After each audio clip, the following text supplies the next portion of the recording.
CCR TV, channel of God's love. A warm welcome to all our viewers on this episode of Gõyche Tarvotti. We are back again with another interesting episode of Gõyche Tarvotti. In fact, we are privileged to have a multifaceted Tarvotti in our studios today. His interests go much beyond the oceans, high seas and the maritime zones. He has completed 44 years of sailing on all types of ships, of which 27 years as a captain, and he is still sailing. He has authored 2 novels. Both are works of fiction based on true events regarding shipping, and an e-book based on Somalian piracy called Pirates Beware. The third book is a coffee table book of poetry. And his 4th book is on autism, and this book is scheduled to be released very soon.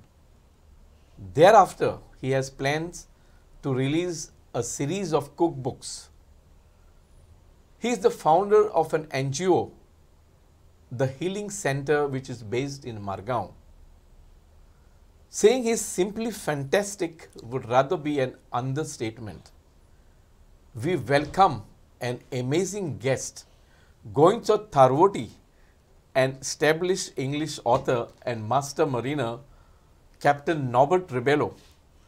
A warm welcome to you, Captain, to our studios today. Thanks, Daniel, for such a marvelous introduction. You've really taken me to the skies with your No, I think you deserve it. Thank you. The entire profile that I saw of yours, I said I have a guest who's simply, awesome. It was nice coming here and talking to you and seeing, you're doing so much work for the Goans. I really appreciate that because this is something I was not aware of. Thank you. We began this program, Gõyche Tarvotti, to highlight the contribution of our Goan seamen towards the Goan society and of course their families. Yeah, that's a good thing because nowadays no one cares for the seamen. Exactly. In fact, our Goan seamen, I always say, are the backbone of our economy.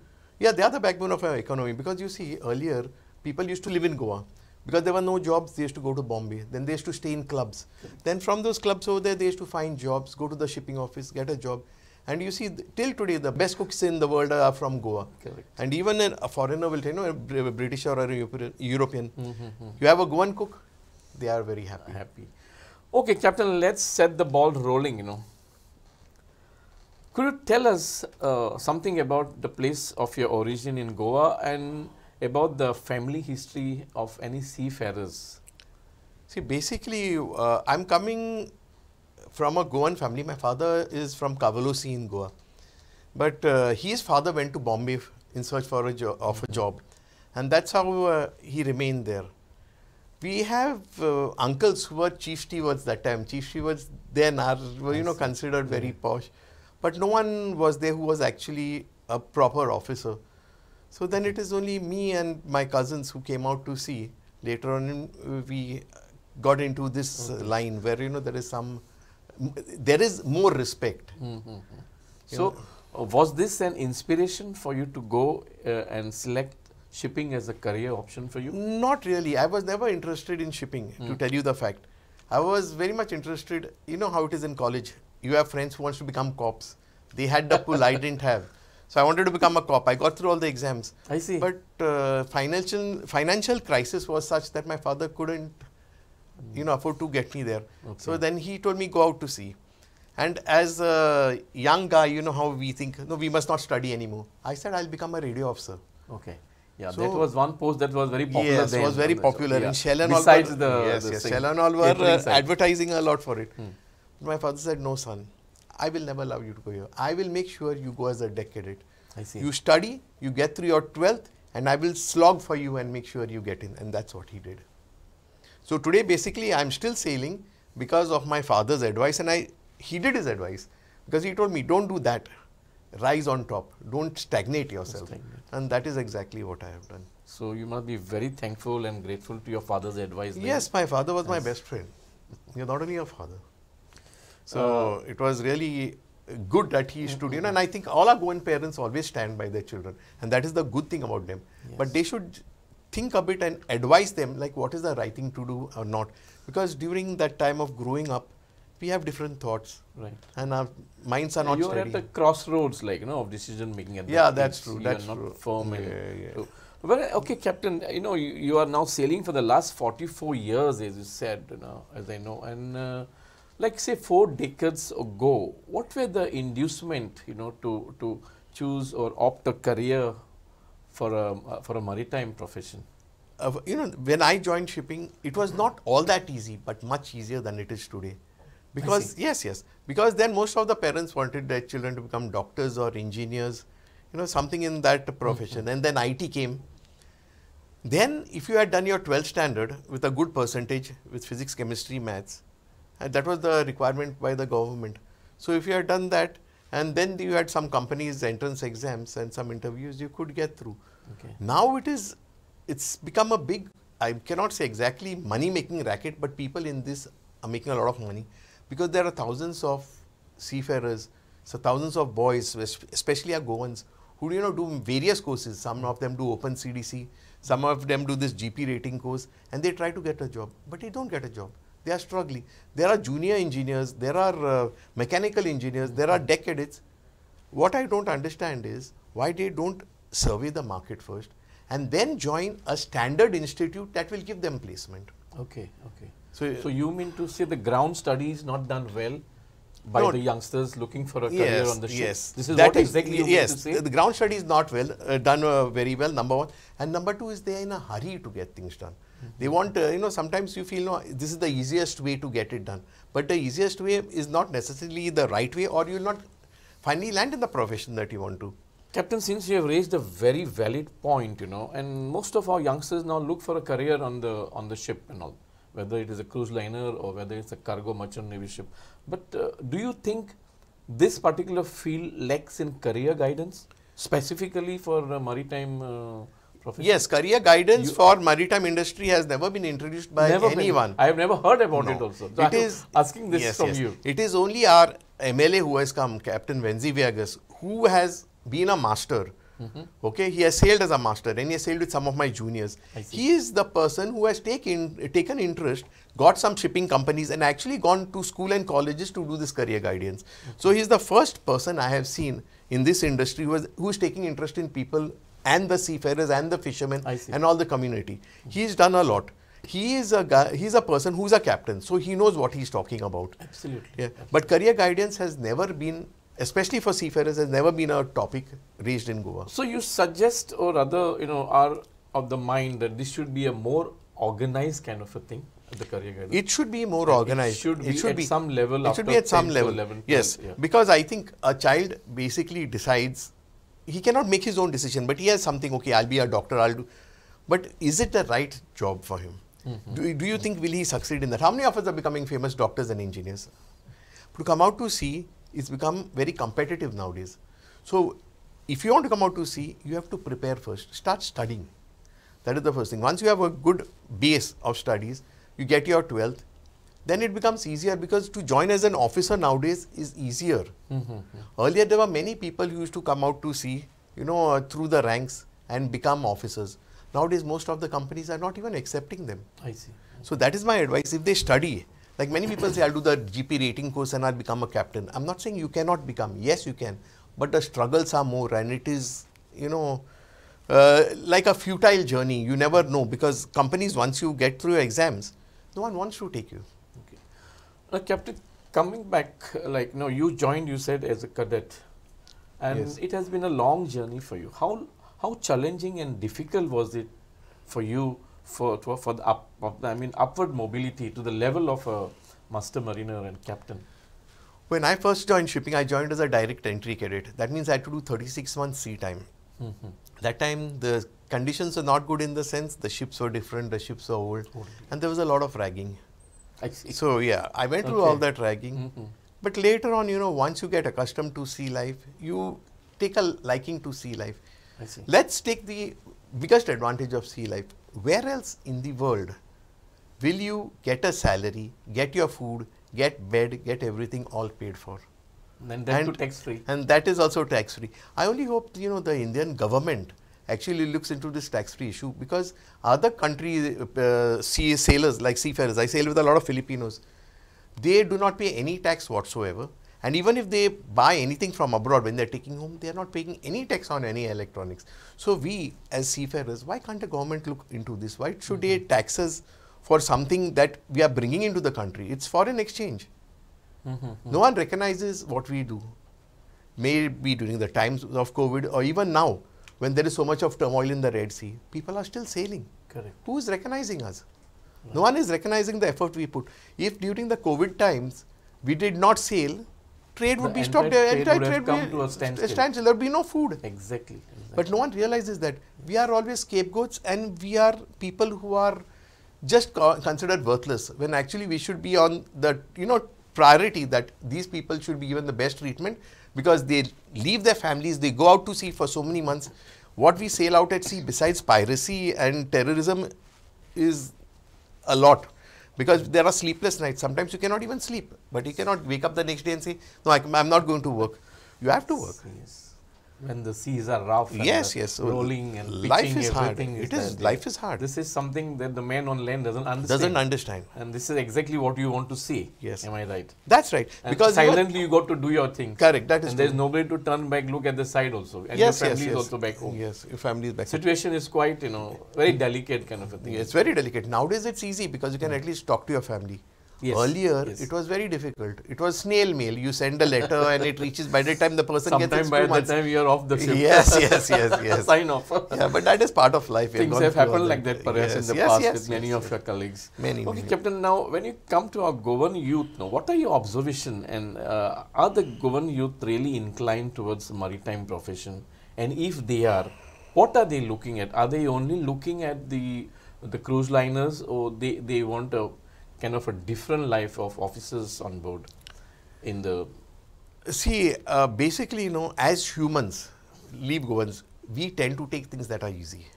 So we'll always try to do something that is easy. If we find it difficult, then we'll go for the next thing. But my advice is, see, we as Goans, we are I think we have this coast, such a huge coastline, and we are one of the first sailors. So we are the pioneers in this industry. Okay, so why shouldn't we rise above this challenge and come to a level where all can be, in top positions, in management positions like captains or like chief engineers? Yeah. Everyone can do that. If I can do it, you can do it. Anyone can do it. It's only the effort and the dedication that is required. Determination is another factor. Because if you have these three things with you and you don't give up, see, parental support is always there. As Goans, I don't think any parents are not supporting their children in their decision making. Yes. There may be a little ups and downs, but at the end of the day, they'll say, difference of opinion, but that can be ironed out. Am I right? Yes.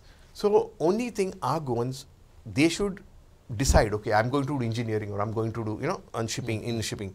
Because I think in the catering industry, I don't think you will get, very few of them rise to very good chefs. Absolutely. Yeah, all then remain in F&B and that level. At that level.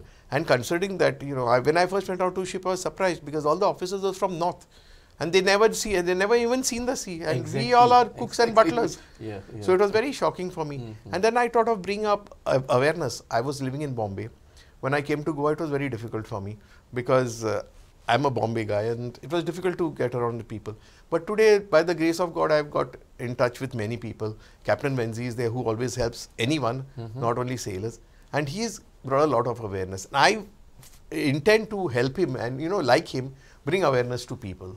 So that is my intentions, because I want Goans to do well in life. See, many people have if you have a good job, see, for example, if you have a good job, you'll not leave and go to UK. You'll still be with your family. But that's what I'm trying to tell you. So we should think that we must have a good life later. Our children will be proud of us. Our family will be proud of us. Yes, I have a captain in my family. I have a chief engineer in my family. I have, good people in my family. It's a matter of pride. It's a matter of pride for the children. It's a matter of pride for everyone. Yes. But it is that we who should take the effort. We should think, take the effort, be determined, and be persistent. Because many times I was without a job, searching from here, this office to that office. But eventually I got a job. That situation always comes. Yes. There is a flood of jobs. One point of time in someone's life. That's true. That is normal with all the professions. That is you true. just can't have a walkthrough immediately. Correct. Very few are blessed like that. But that is true. Little bit of hindrance is there. Captain, as you just said a little earlier, that a seafarer's life is quite stressful in that sense. There are so many other things that you have got to look to, and there is no saying no. Even if you have gone through a stressful day of work today, the next day you have to be on your feet and manning your position. Am I right? Yeah, that is true. And this has always been there. You guys have gone through harrowing time during the pandemic, COVID-19 pandemic. Yes. And you just said, if not for us, the world trade would have come to a standstill, and nobody can deny this. Yeah, that's true. Am I right? Yeah, that's true. It was a great thing that entire maritime professionals have done across the globe. Now what we are seeing of late is the another threat of kind of piracy, attacks on our ships and tankers and things like that happening in the Red Sea, the Black Sea, and that Middle Eastern region. How stressful? We would like to know something from you, because you are the man at that. See, I will tell you, it's a very simple thing. During time of piracy also, or when you are going to piracy prone areas, you see a boat coming towards you, you find butterflies in your stomach. So bad. Yes. You don't know what it is. It is very bad. Now, when you are passing this area, the Red Sea, touch wood, most of the companies, good companies, have decided not to pass through it and go via the Cape. There are still some companies who are going through it because of commercial pressure or because of fuel saving. Yeah. But you understand, as a sailor, what choice do you have? Do you have a choice? Can you say, no, I'm leaving the ship and going now? Has anyone considered how we feel at that time? The pain, we don't know if we will get across safely. Such is the situation. Such is the situation. We don't know. And that Red Sea is filled with sharks. Absolutely. So you don't know what is going to happen. And why should we as the sailors suffer? Why cannot the government stand up, and find a solution, saying, okay, we will provide escort and a safe passage for these ships, because at the end of the day, we are keeping the economy where it is. Yes. Yeah, floating. Otherwise, imagine. What about the guards that they are providing? Are they not of any help? Armed guards are of help when there was piracy. Okay, they are of help. But this is of a different kind now. This is of different kind, because you see recently that ship, the Tutor, what they did? They sent a dummy boat with drones and they attacked it. But this is not humanity, because we are doing something to serve someone. We are not interested in the conflicts between two countries. Of course, we feel sorry for them, and I feel sorry for them on humanitarian grounds. Exactly. But why should we suffer? Talking about conflict, you think this present conflict between the two countries, in the Middle East, is it the direct fallout of this, the more intensive attacks and things like that? It looks like it because it has no other, because it started only due to this. But what is the main reason? And the truth we will never know. Because you see, in the case of piracy, you think these poor Somalians who got they have money to buy all those arms. So there's someone funding them. Somebody funding them. So there's someone funding them. I do not know who, and I cannot say who. So it is best. But at the end of the day, what is happening? We are suffering. Correct. As humans, we are suffering. Okay, they are suffering because of their problems on land. But then why are we, dragged into this unnecessarily? But can you tell us, Captain, which are the most vulnerable sea routes as of now for sea piracy, attacks? See, when you say sea piracy, piracy has many meanings, as I wrote in my book. In the earlier days, they used to just come and rob you. That's it. Yeah. Nowadays, in Somalia and all those places, they try to hijack the ship, kidnap you and ask for a very huge ransom. And in the Gulf of Guinea, that is on the west coast of Africa, it's terrible. I see. Yes. They actually, if they catch you, they'll actually beat you black and blue. They'll keep you in places. It's bad. With no mercy at all. With no mercy at all. They don't think twice. You don't even get food over there. I've sailed with people who have been in such situations. And it's been, you'll cry if you listen to what they have to say. It's very frightening then. It's frightening. The very fact you tell these facts, it is sending yes. shivers down the spine. Because imagine a boat is coming. Those guys are armed with guns. Yes. Okay. Sophisticated guns. Sophisticated guns. They come with this RPGs and all that, and rocket launchers. What we will do? We have nothing. We have fire hoses to fight and the wires to, defend ourselves. Which wires? Those Reza wires. What can we do? Now, with this kind of a situation, that is on this maritime zones, what would be the, economic implications when ships, merchant navy ships, don't use the Suez Canal as they were doing before and prefer to, bypass it and go through around the Cape of Good Hope?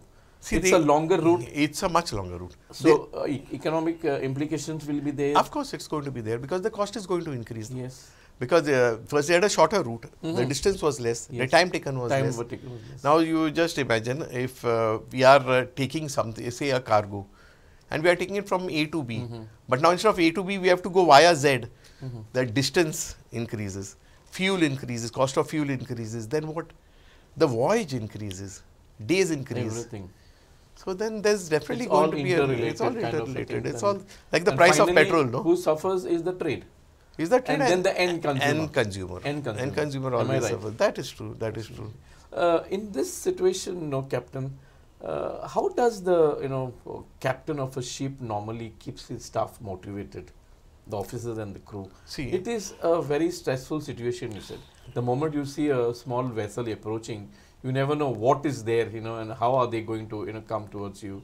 So in this situation, how does the captain keep his officers and staff motivated? See, normally what I do is with me, I'm always very friendly with the staff. So they can come to me at any time if they have any personal issue also and talk to me, and I've always been that way, and I will help them out.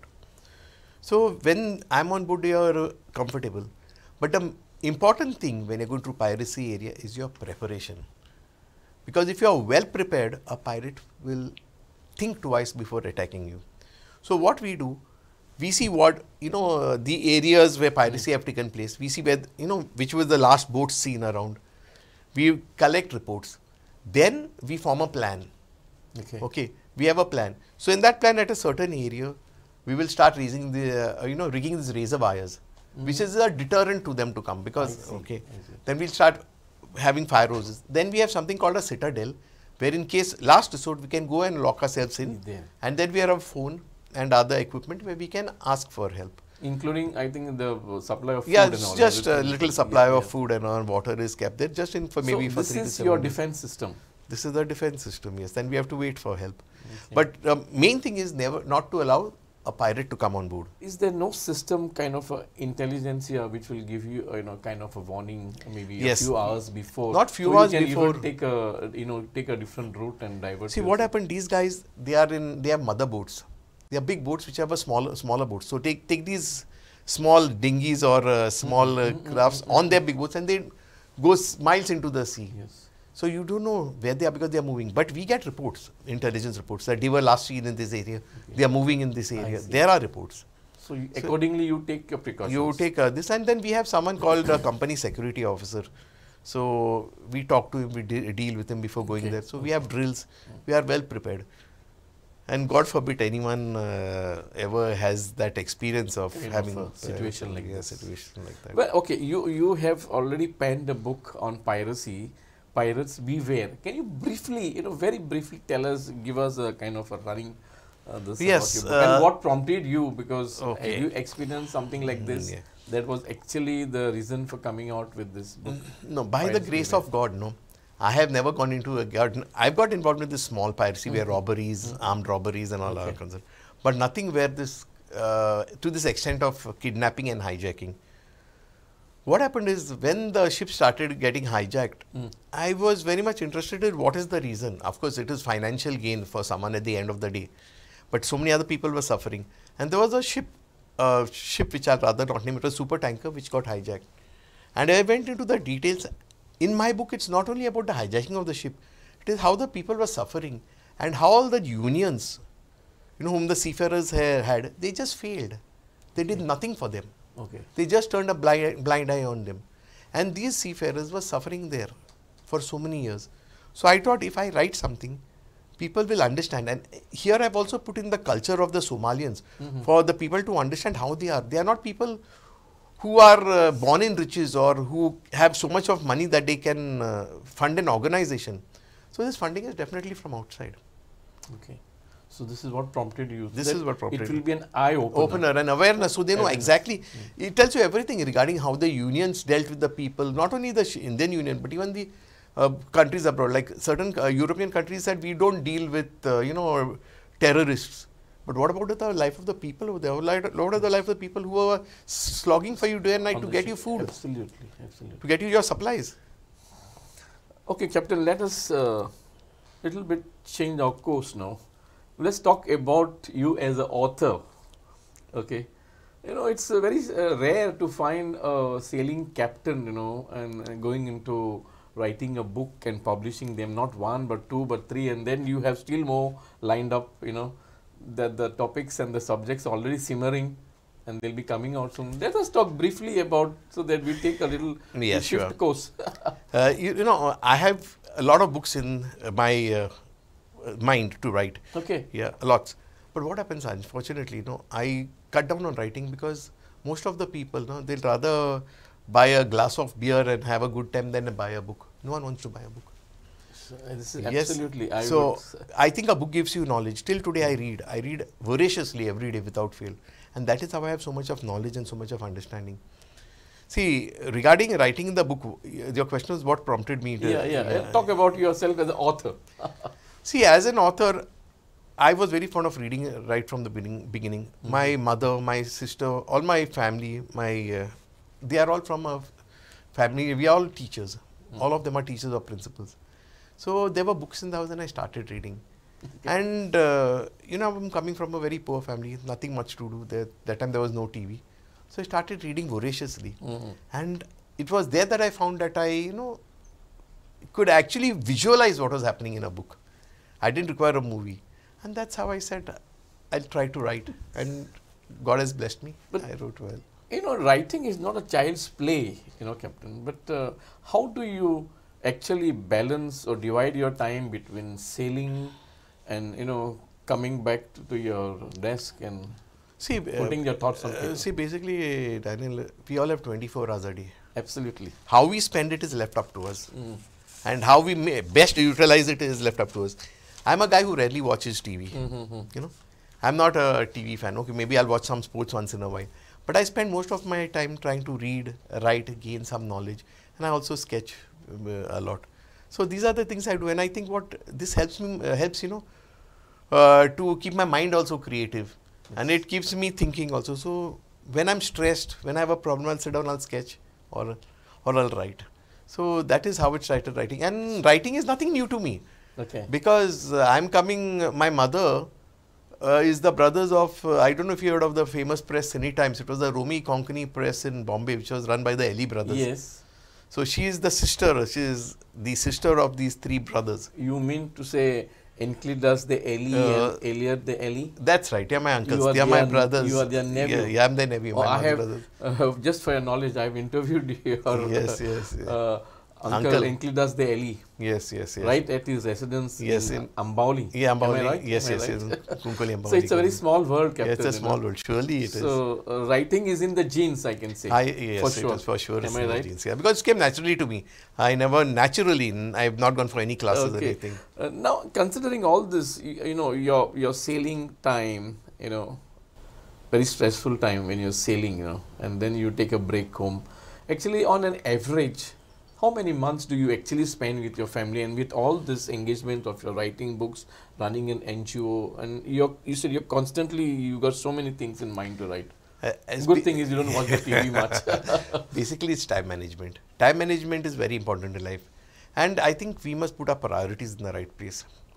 Okay, all of us have different priorities. See, health is always first, irrespective of what it is. And for me, health is first, second is job. Rest comes later. Okay. Yeah. So I work in that order. Like, you know, on a good day, everything might go right. But on a bad day, some mother is not well or someone is not well, then, you know, your plans change. Absolutely. We have to be malleable and be able to be flexible to go around. And at the end of it all, it boils down to how you manage your time. Yes, it is how you manage time. Yes. For everybody and everybody, every day of the week. You see many people aimlessly scrolling on the, cell phone. Absolutely. What do they gain? I mean, how much knowledge are they gaining? So I'd rather, not that I don't, because I have a lot of people messaging me. I advise a lot of people in shipping. Correct. I have nearly 60,000 followers on Instagram who ask for advice. Okay. So I put a lot of posts there. Wonderful. I spend time there. So it takes me time. But as I'm growing old also, it's not easier to do the same things that I used to do before.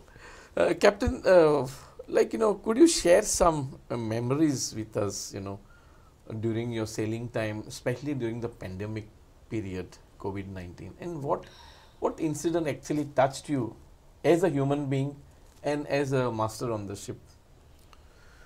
See, luckily for me during the COVID times, I was always working, but I was fortunate enough to get signed off after my time, you know. I was fortunate, one of the fortunate Your guys. contract was not extended just because you were not signed off. Yes, yes. The Many company people face that situation. So I have seen situations where people have been there for a year, especially the Chinese in my own companies. Like I've gone on the ship, I've come back. They are still there. And they had different regulations which they had to stay 2 months before entering the country in isolation. So it is very sad to see these young guys who are coming out to see their first, first job or first, in the first few jobs that they have to stay and be away from their parents. Some of them couldn't even go back home. They used to go there and come back because they had a 2 month again, isolation period. Yes. So it is very sad to see these guys, and yet they still, when they came on board, they worked relentlessly. You could never make out a difference. So that is one thing about sailors. Whatever the problems are, they will work. So overall, it was a situation that if given a chance, you would not like to see it again. I would never like to see it over again. Am I right? Because of course people were suffering. You don't know what is happening. On ship there were, imagine, your close crew coming and telling you someone in his family has died. Yes. And he can do nothing about it. The next guy is sick. Can you imagine the pain all of us go through? Because there we are like a family. The kind of a battle between the mind and the body, and after all, being the captain, you will have to handle this situation. Yes. And then, what happens? In jobs of responsibility, accidents take place. Exactly. Because these guys are on lathe machines, these guys are doing machinery. Yeah. So that is there's one thing you have to be very careful about. Safety is forgotten at that time. A slight diversion of mind could end up in, taking the wrong decision and then result in, the result could be very bad. Could be very bad. Very bad. It could be a fatality You also. have faced situation like this, and seen through it, and would never like to see something. I would never like to see something like this again. Not something to this extent. To that extent, am I right? It was.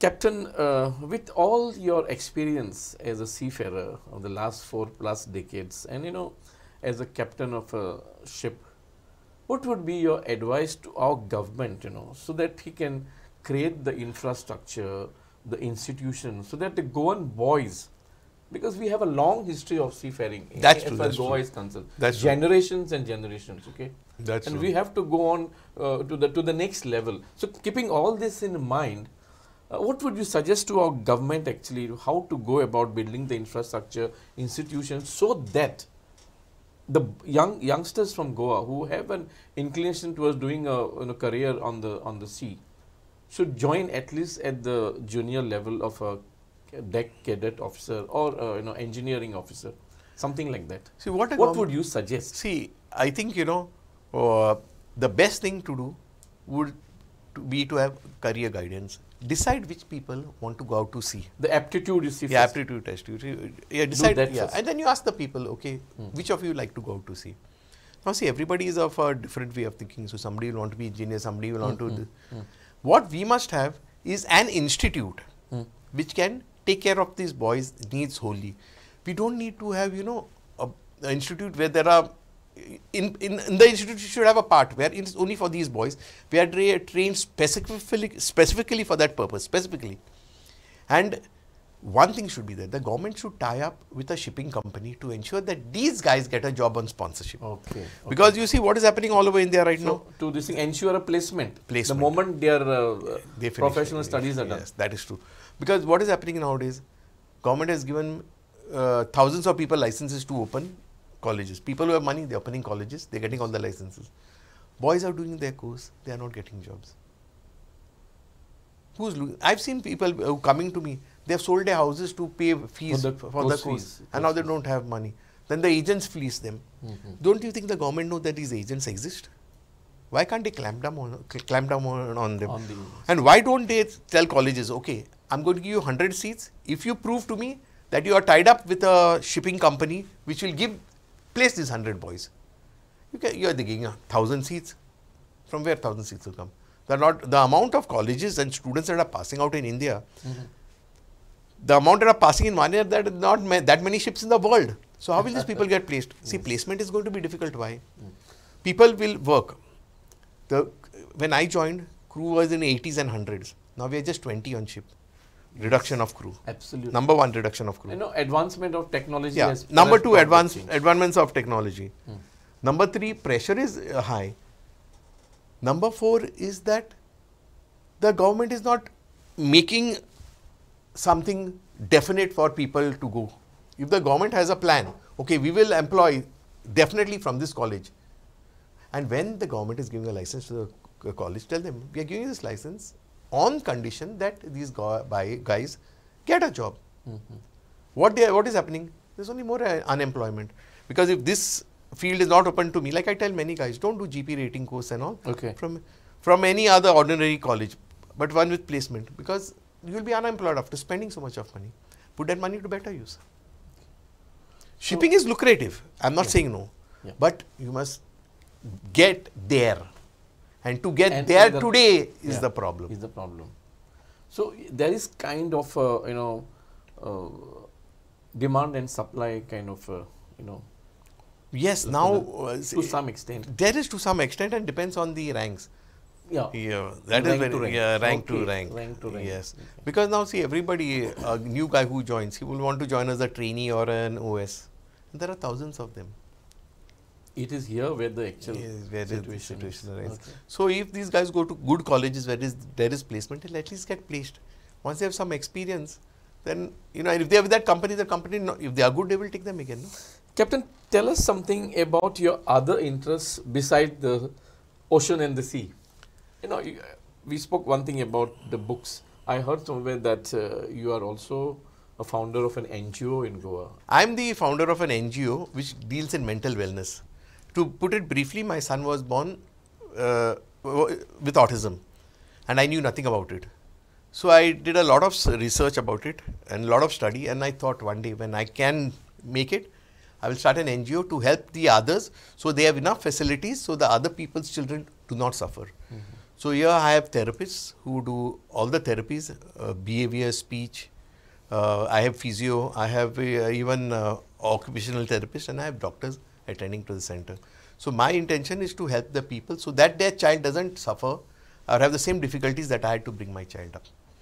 I think this is a very big gesture on your part, Captain, to give back something to the society where it needs the most of attention, because we have, there's a rising, I think, trend of autism cases in Goa itself. That is true. And parents don't come to know at a certain level, and it is sometimes a little too late to get the things. That is true. As you said, I'm coming from a small, very poor family, as I told you, and this is my payback to society for the good I've got.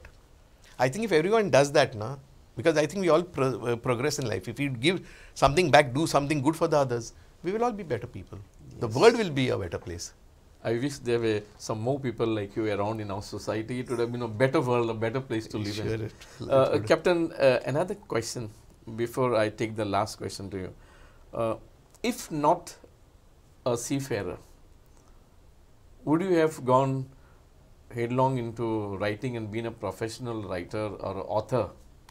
Possibly, it is possible because my uncles had a press. You had from first as a youngster in college and all. And my uncles for writing. And my uncles, if it was not for the shipping, profession that you chose on advice of your dad, would you have been into? Possible, but only thing, like as a writer, you don't make much money. You have to support your family. At least in India. At least in Goa India. Is worse. Yes. If you're a Konkani writer, it's still worse. You only sell out from your pocket and nothing goes back into your pocket. And you have to have a family to feed at the end of the day. So that is the important part. Okay. Now, final question to you, Captain. What would be your advice to our young Goans, who have that dream of making it big on the high seas? To make it taking up a career on the ship. Yeah, to make it big on the high seas or any profession. Okay. First thing. Specifically about about shipping. Yeah, about shipping. So if they are interested in shipping, first thing is they must do the right studies. The easiest way, when I say easiest way, it doesn't mean that you do it and you will get it. The easiest of the options that we have is to do physics, chemistry, maths, English, 12th standard, minimum 70%. Once they do that, they have an exam called the IMU entrance exam, the IMU CET. They must pass that. Once they do that, then they can apply to colleges for DNS sponsorship. Now, when you say sponsorship, earlier it used to mean the college pays or the shipping company pays. Now, no one pays. You pay it yourself. The sponsorship is only for the job. So they'll guarantee you a job at the end of completion of your course. This is the best way and the fastest. The other ways, they are tiresome. Okay, you can become a GP rating, you can go through, but it's a struggle because there are thousands of people waiting for a job. Okay. And that GP rating? Yeah, GP rating. And you see 20 people on a ship. Everybody works up to the age of 60 more or less.